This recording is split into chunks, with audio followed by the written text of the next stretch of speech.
예레미야 17장 5절에서 8절까지 말씀 묵상하겠습니다.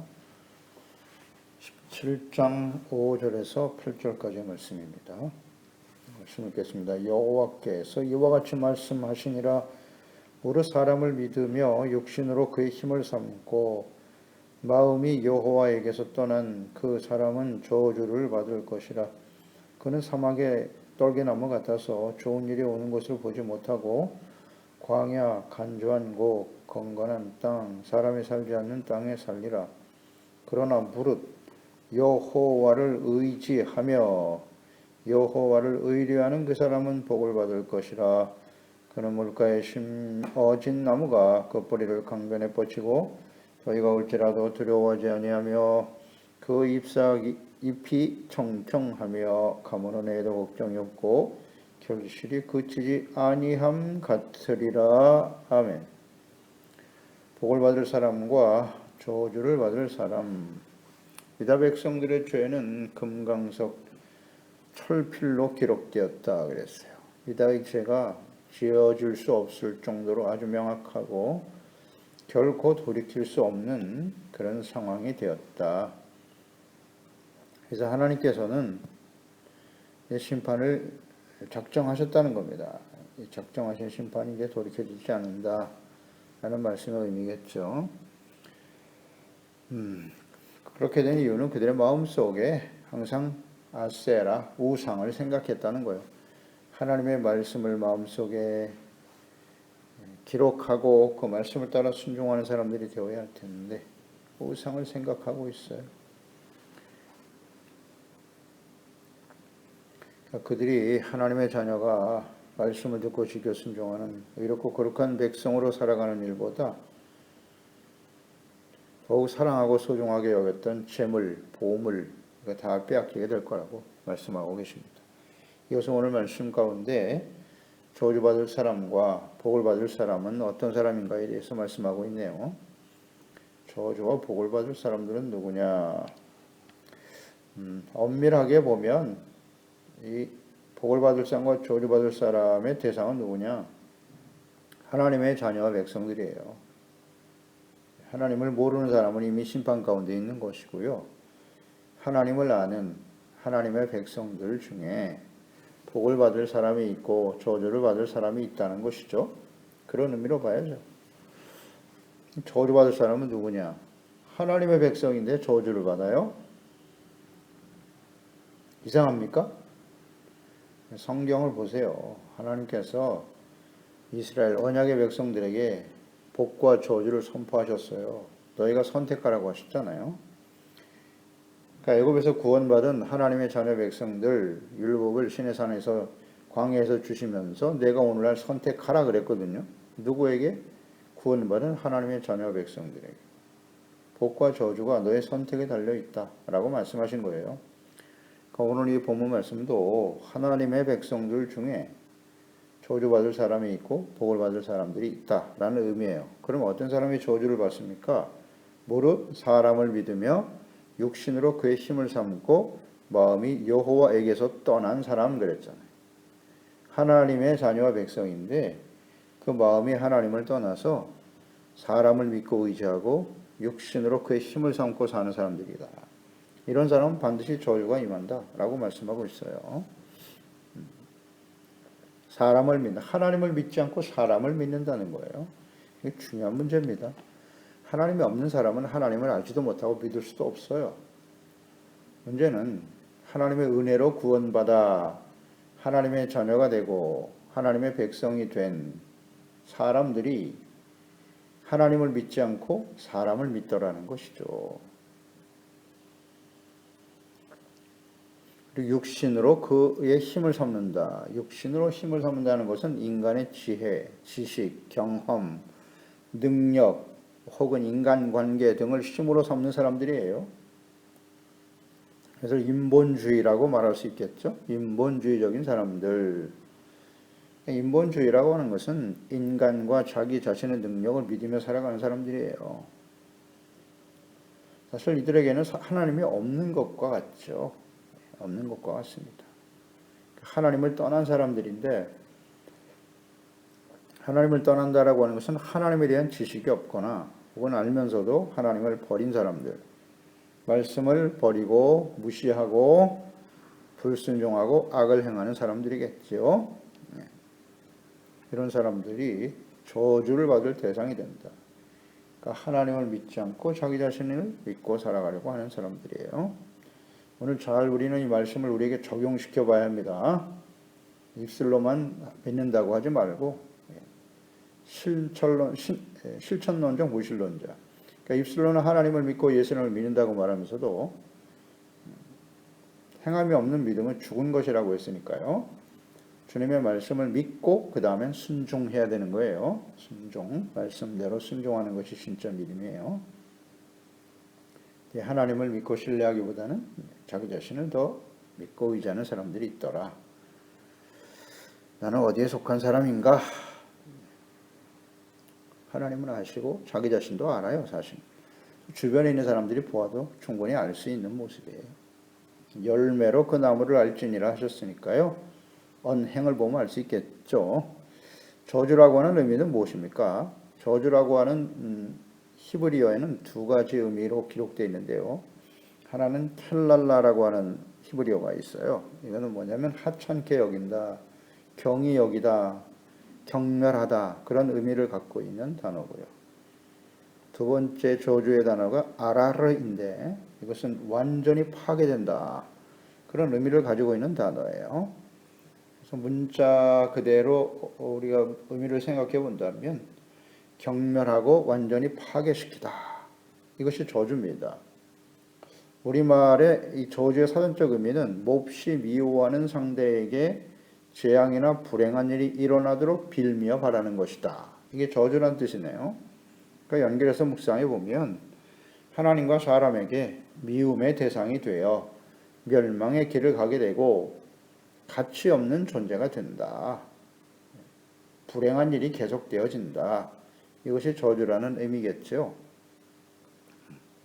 이 저주의 대상이 바로 인본주의란 말이에요. 그러니까 인본주의라는 것이 인간이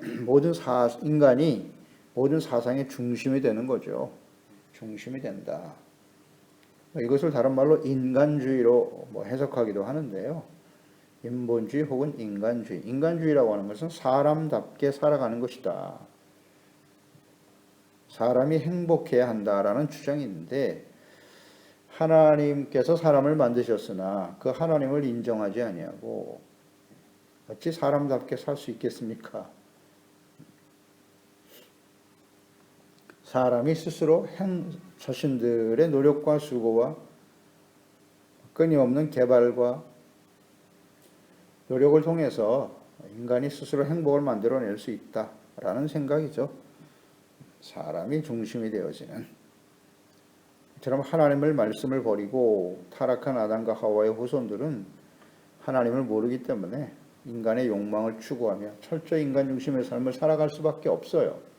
그러나 하나님의 은혜로 택함받고 천지만물을 창조하신 하나님께서 친히 자신을 계시한 백성 이스라엘이잖아요. 하나님 직접 계시하셨잖아요. 직접 말씀하시고 놀라운 기사와 이적을 행하시면서 애굽에서 그들을 구원해 내시고 역사와 능력을 보여주셨잖아요. 이스라엘, 하나님의 택한 백성들에게. 근데 이들이 하나님을 버린다는 거예요. 하나님을 버리고 하나님을 믿지 아니하고 우상을 따르면서 인간의 지혜와 능력을 따라 살아가려고 하더라. 이런 사람들에게 저주가 임한다는 거죠. 무시와 멸시를 당하고 결국 멸망의 길을 갈 수밖에 없다는 것이죠. 그러니까 하나님이 없는 사람들은 하나님을 떠나버린 죄가 원인이 되었죠. 그런 사람은 아무리 지혜와 능력으로 문화와 기술을 발전시켜도 죄와 사망에서 벗어나지 못하게 되는 것이고요. 그리고 참된 기쁨과 평안과 행복을 얻지 못한다. 이것이 역사가 주는 교훈 아닙니까? 사람이 중심이 되는 인생, 아무리 많은 것을 누려도 절대 행복하지 못하다. 그 6절에 자세히 나와 있죠. 저주의 내용이 뭐냐? 그는 사막의 떨기나무 같다. 그런 사람들. 인간 중심으로 하나님을 버리고 인본주의로 살아가는 사람들, 사막의 떨기나무 같아서 좋은 일이 오는 것을 보지 못하고 광야 간조한 곳, 건건한 땅, 사람이 살지 못하는 땅에 살게 된다는 것입니다. 그러니까 하나님을 떠난 인간 중심으로 살아가는 사람들이 받는 저주죠. 사막의 떨기나무 같다.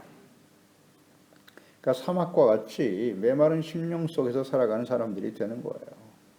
아무리 크고 화려한 집에서 기름진 음식을 먹으며 호의호식한다고 해도 그 심령이 사막과 같아서 좋은 일이 무엇이겠습니까? 생명, 기쁨, 평안, 구원 받을 수 없다는 것입니다. 받을 수 없어요. 로마서 14장 17절이죠. 하나님의 나라는 먹는 것과 마시는 것에 있지 않다. 오직 성령 안에 있는 의와 평강과 기쁨이다. 의가 회복이 되어져야 의롭다함을 얻고 죄사함을 받아야 참된 평안과 기쁨을 누리며 살아갈 수 있도록 만드셨어요. 하나님께서 사람을. 동물과 달라요. 동물은 그저 먹는 것만 있으면 만족할 수 있겠죠. 먹는 것만 있으면 만족할 수 있으나 사람은 그렇지 않아요. 하나님의 형상대로 지음받은 사람들은 그렇지 않습니다. 아무리 돈을 많이 벌고 권력의 중심에 서서 살아간다 할지라도 의가 회복되지 않으면 절대 행복과 기쁨은 없다. 그러니까 애굽에서 구원받은 이스라엘 백성들 보세요. 구원의 하나님, 적과 꿀이 흐르는 약속의 땅으로 인도하실 하나님과 그분의 말씀을 버리고 하나님을 끊임없이 시험했죠. 광야에서. 그리고 그들은 기회가 있을 때마다 애굽으로 다시 돌아가자라고 외쳤어요. 그 배역한 백성들 모두 어떻게 되었나요? 광야 간조한 삭막한 곳에서 40년을 살다가 모두 다 죽고 말았습니다. 죽고 말았어요. 하나님께서 신명기에 하나님의 백성들에게 경고하신 말씀이죠. 신명기 8장 11절 이하에 내가 오늘 내게 명하는 여호와의 명령과 법대로 규례를 지키지 아니하고 내 하나님 여호와를 잊어버리지 않도록 삼가라 경고하셨죠.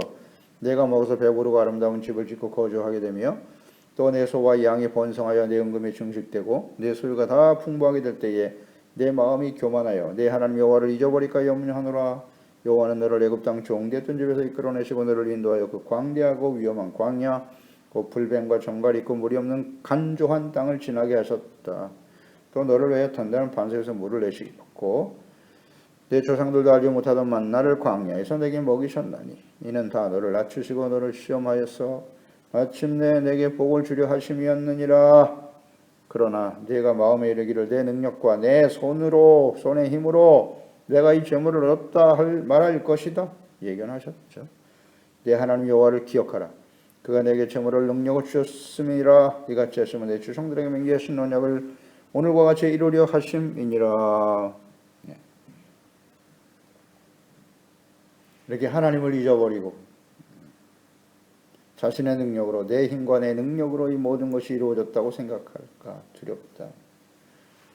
그렇게 되면 너희가 하나님을 거절하고 하나님을 잊어버리고 다른 신을 따르게 되면 너희가 반드시 멸망할 것이라고 말씀하셨죠. 저주에 대해서 축복의 약속도 주셨지만 저주 또한 하나님의 약속이에요. 신명기 28장이잖아요. 하나님의 말씀을 잘 듣고 지켜 순종하면 이와 같이 복을 받으리라. 28장 1절에서 14절까지. 그러나 28장 15절 이하에 내가 만일 네 하나님 여호와의 말씀을 순종하지 아니하여 내가 오늘 내게 명령하는 그 모든 명령과 규례를 지켜 행하지 아니하면 이 모든 저주가 내게 임하여 내게 이를 것이다. 내가 성읍에서도 저주를 받으며 들에서도 저주를 받을 것이다. 축복의 약속은 28장 1절에서 14절까지고요. 하나님의 말씀을 지켜 행하지 않으므로 당하게 될 모든 저주는 15절부터 68절까지 계속됩니다. 아주 자세하고 구체적으로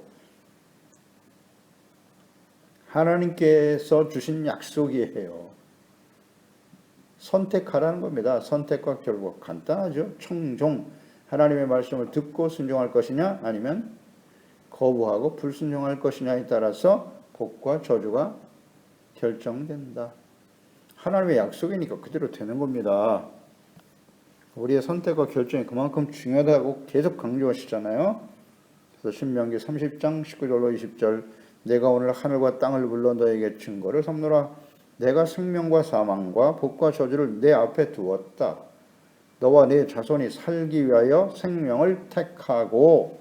선택은 누가 하는 거예요? 하나님의 자녀 백성들이 하는 겁니다. 네 하나님 여호와를 사랑하고 그의 말씀을 청종하며 또 그를 의지하라. 그는 너의 생명이시고 장수가 되시고 여호와께서 내 조상 아브라함과 이삭과 야곱에게 주라고 맹세하신 땅에 내가 거주하리라 하면, 선택하면 살기 위해서 생명을 선택하라잖아요. 주님의 말씀을 듣고 하나님을 사랑하고 그 말씀을 청종하며 그를 의지하라. 이 선택을 하라는 거죠. 그럴 때 하나님의 축복의 약속이 주어지게 된다. 그러나 이것을 거부하면 저주받을 수밖에 없다. 하나님을 버리고 인간 중심의 삶을 살아가는 거예요. 자신의 능력을 극대화시켜서 내 힘과 능력으로 혹은 힘 있는 사람들을 믿고 의지하고 관계를 형성하면 나는 행복하고 복된 삶을 살게 될 것이다. 아니다. 라고 말해서 그런 사람은 저주다. 반면에 하나님의 복을 받을 사람은 어떤 사람이냐? 7절 8절이죠. 그러나 무릇 여호와를 의지하고 여호와를 의뢰하는 그 사람은 복을 받을 것이다. 그는 물가에 심어진 나무가 그 뿌리를 강변에 뻗치고 더위가 올지라도 두려워하지 아니하며 그 잎이 청청하며 가뭄 에도 걱정이 없고 결실이 그치지 아니함 같으리라. 아멘. 하나님을 알고 믿고 의지하는 사람, 또 하나님을 의뢰하는 사람이죠. 자신의 모든 삶을 하나님께 의뢰하는 사람이라는 뜻이에요. 하나님께 맡기는 거예요. 이런 사람이 복이 있다. 중요합니다. 내가 이 하나님 앞에 지금 이 말씀 앞에서 어떤 사람인가, 둘 중에 하나겠죠. 하나님의 자녀와 백성들 중에서, 예수 그리스도를 믿고 구원받은 하나님의 자녀들 중에서 복을 받을 사람이 있고 저주를 받을 사람이 있다는 말씀 아닌가요? 잘못된 해석입니까? 복을 받을 사람은 어떤 사람이냐? 하나님을 의뢰하고 하나님을 의지한다. 하나님을 의지한다. 이 복을 받을 사람이 하나님을 의지하고 의뢰하는 사람이라고 했는데 이것을 어떻게 해석할까요? 그런 사람은 어떤 사람인가? 어떤 의미인가? 실제로 복을 받은 사람을 우리가 찾으면 되겠죠. 이 하나님의 복을 받은 사람이 누구냐? 바로 다윗입니다. 또 다윗으로 연결돼요. 언제든지. 하나님의 가장 마음에 합한 사람이 다윗이었기 때문에 그 다윗의 깨달음과 연결해서 묵상해 볼까요? 시편 1편이죠. 1절로 3절에 복 있는 사람이 누구냐? 악인의 꾀를 따르지 아니하며 죄인의 길에 서지 않고 오만한 자들의 자리에 앉지 않는 것이다. 오직 여호와의 율법을 즐거워하여 그의 율법을 주의하러 묵상하는 자로다. 그는 시냇가에 심은 나무가 철을 따라 열매를 맺으며 그 잎사귀가 마르지 아니함 같으니 그가 하는 모든 일이 다 형통하리로다. 아멘. 보세요. 오늘 본문 말씀 7절 8절 말씀과 연결해서 묵상해 보세요. 같은 의미죠. 복을 받은 사람은 강변에 뻗친 그 뿌리를 강변에 뻗친 사람과 같다는 거잖아요. 하나님을 여호와를 의뢰하고 의지하는 사람은. 오늘 시편 1편의 말씀이잖아요. 복 있는 사람이 있는데 그 사람은 시냇가에 심은 나무가 철을 따라 열매를 맺으며 잎사귀가 마르지 아니함 같다. 그가 하는 모든 일이 다 형통한다. 복이잖아요. 복의 내용이죠. 그러니까 연계해서 묵상해 보면 하나님을 여호와를 의지하고 여호와를 의뢰하는 사람은 어떤 사람? 악인의 꾀를 따르지 않는 사람이다. 죄인의 길에 서지 않는 것이다. 오만한 자들의 자리, 오만한 자가 누굽니까? 하나님을 무시하고 멸시하고 하나님을 부인하고 자기 자신의 능력을 중심으로 아주 교만한 사람이죠. 세상의 모든 우주의 질서가 자기 중심으로 돌아가야 된다고 생각하는 사람이에요. 하나님이 이 창조주가 되시고 이 모든 역사의 중심인데 그 하나님을 버리고 내가 주인이다. 이게 바로 오만한 자 아닙니까? 그런 사람들은 그런 자리에 앉지 않는 것이 하나님을 의지하는 사람이라고. 그러니까 겸손한 사람이죠.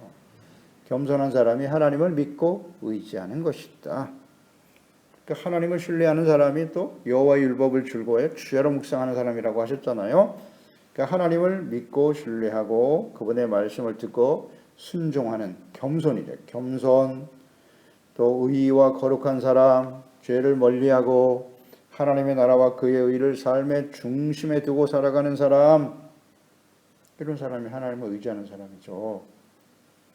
이런 사람은 가뭄이나 환난, 위기가 찾아와도 걱정하거나 두려워하지 않는다. 아멘입니다.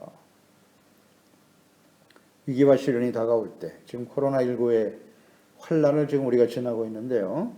염려, 걱정, 두려움이 우리 가운데 있나요? 그런 사람은 복 있는 사람이 아니겠죠. 하나님을 믿고 의지하는 사람은 어떤 위기와 환난과 시련이 다가와도 염려하거나 두려워하지 않는다.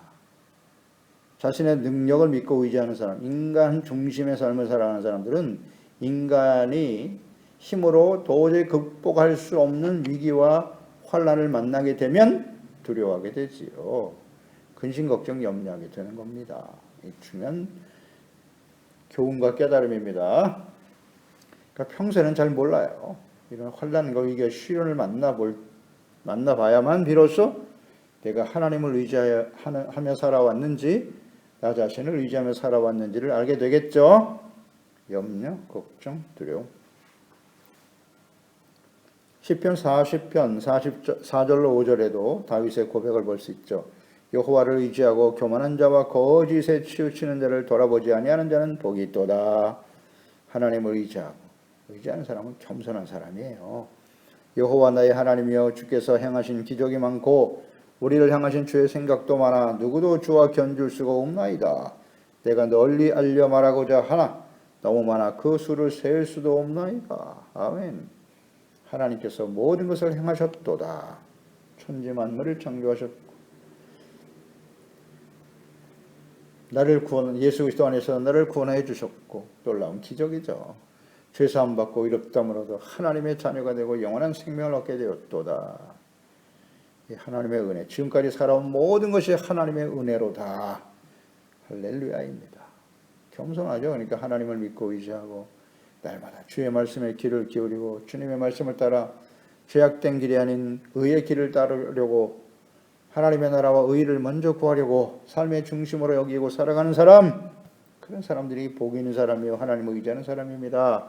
잠언서 16장 20절에 삶과 말씀에 주의하는 자는 좋은 것을 얻나니 여호와를 의지하는 자는 복이 있도다. 아멘. 여호와를 의지하는 사람 어떤 사람? 삶과 하나님의 말씀에 주의하는 사람.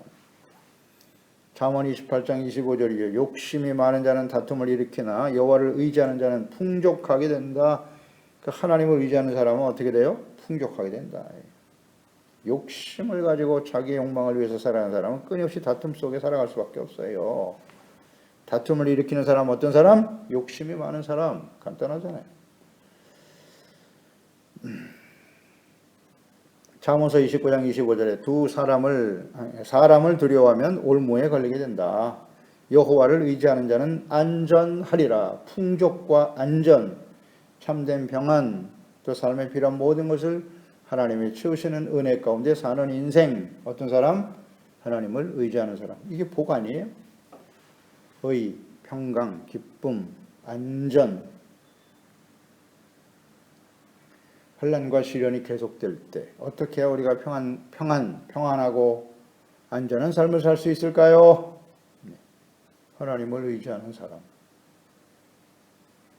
하나님을 의지하는 사람은 어떤 사람이라고요? 잘 나와 있잖아요.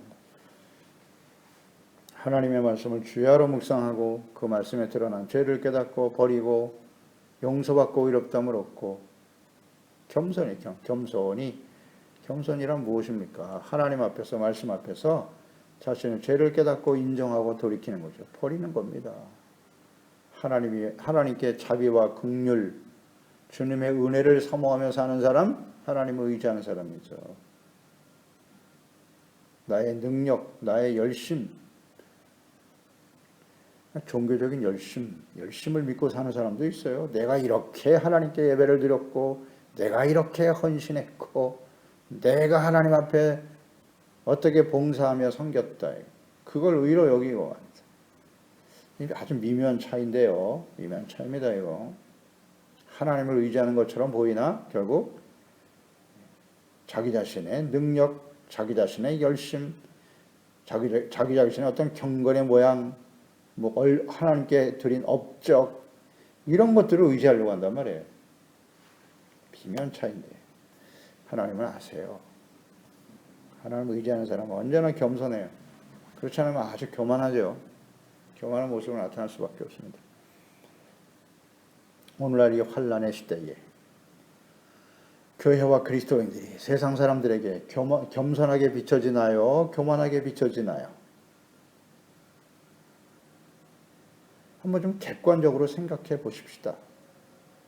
이 시대에 사람들이, 하나님이 없는 사람들이 교회와 그리스도인들을 교만한 사람으로 보고 있나요? 겸손한 사람으로 보고 있나요? 우리가 한번 생각해 보세요.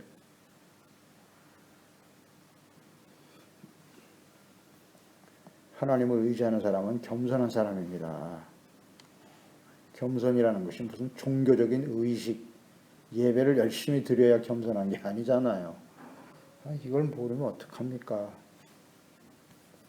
복 있는 사람, 하나님을 의지하는 사람, 복 있는 사람 하면 팔복으로 이어져야죠. 마태복음 5장 3절 12절이잖아요. 팔복.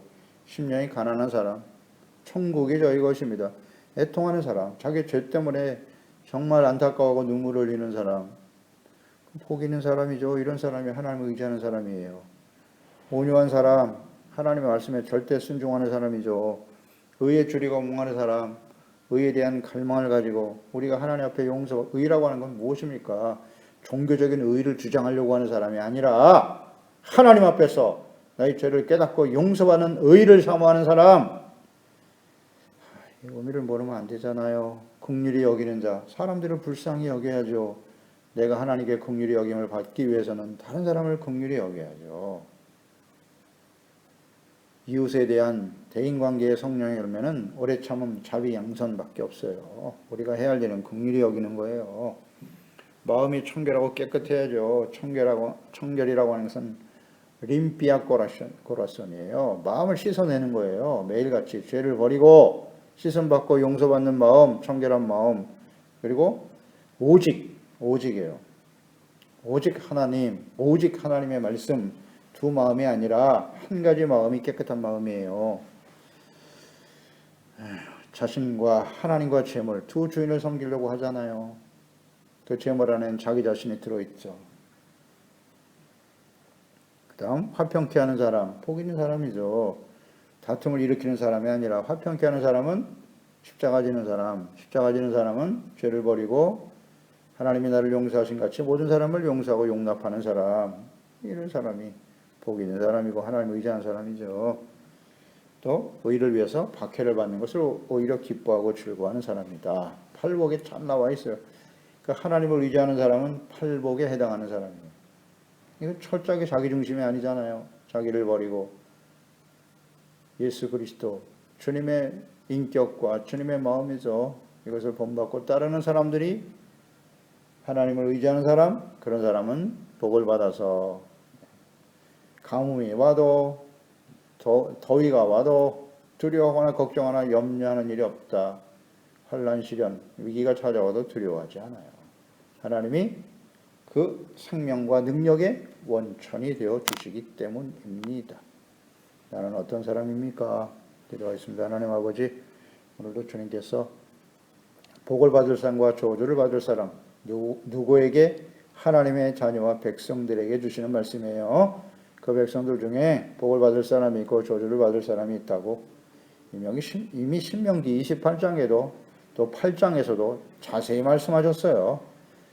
또 마지막 30장, 신명기 30장에는 내가 생명과 사망, 복과 저주를 내 앞에 두었는데 내가 오늘날 선택하라고 그랬습니다. 생명을 위해서 생명을 선택하라고 그랬죠. 생명을 선택하는 것은 오늘 말씀처럼 하나님을 의지하는 자요, 신뢰하는 자입니다.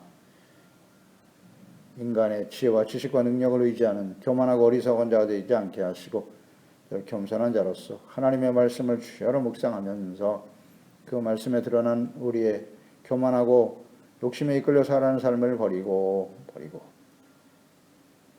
겸손하고 애통하는 자가 되고 의에 줄이고 목마른 자여 온전히 순종하는 자로서 마음이 청결하고 깨끗하여 다툼보다는 화평을 만들어내는 진정 복 있는 겸손한 사람들이 되어서 하나님과 함께 우리 자신뿐만 아니라 많은 사람들을 생명과 구원의 길로 참된 풍족과 참된 행복과 평안한 삶을 그리스도 안에서 누리며 증거하는 저희들이 되게 해주세요. 예수님의 이름으로 기도드리옵나이다. 아멘.